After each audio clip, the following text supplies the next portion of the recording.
Pour cette première étape de la 15e édition de l'Africa Eco Race, c'est une spéciale inédite de 174 km qui attendait les concurrents entre Debdou et Tandrara sur des pistes roulantes avec des changements de direction fréquents. Et c'est avec des fourmis dans les jambes que les concurrents ont ainsi pris la piste.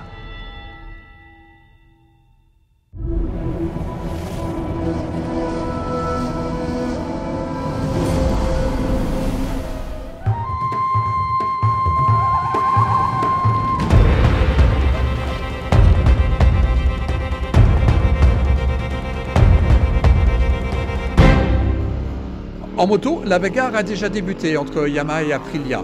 Les deux officiels Yam terminent dans le top 3. Paul Tarès, qui s'était distingué lors de la dernière édition en terminant 5e, a déjà connu son lot de galères. L'Andorran a chuté, bêtement selon ses dires. Parti en 5e position, il perd tout de même de précieuses secondes pour finir sur le podium du jour, à la 3e place et à 3 petites secondes seulement de son coéquipier Alessandro Boturi. L'Italien, double vainqueur du rallye en 2019 et 2020, avait un sentiment mitigé à l'arrivée, entre la satisfaction de prendre la 2e place et déjà l'impression que le rallye n'allait pas être qu'une partie de plaisir. La navigation était compliquée, beaucoup de pierres également, mais ça c'est plutôt normal car nous sommes au Maroc.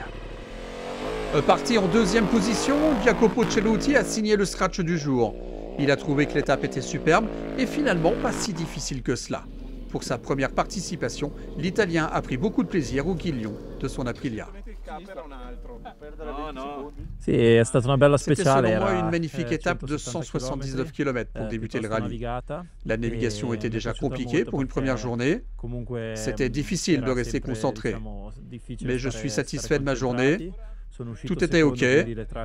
J'ai apprécié et demain ce sera donc la 2e journée. Un mot des Motul Extreme Riders, ces pilotes qui participent au rallye avec en tout et pour tout 2 petites malles. Le plus rapide de tous fut le français Nicolas Bottu au guidon de sa KTM. Et puis dans la nouvelle catégorie, celle de la Rookie Cup à Serbis, victoire du Marocain Guillaume Borne, 4e du jour.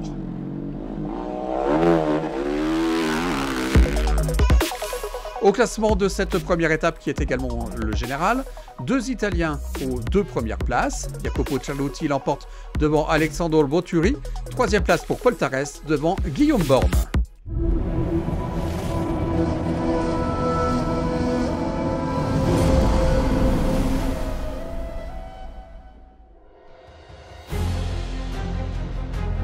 Du côté des autos, on retiendra les performances exceptionnelles des 2 Apache, ces 2 véhicules hybrides.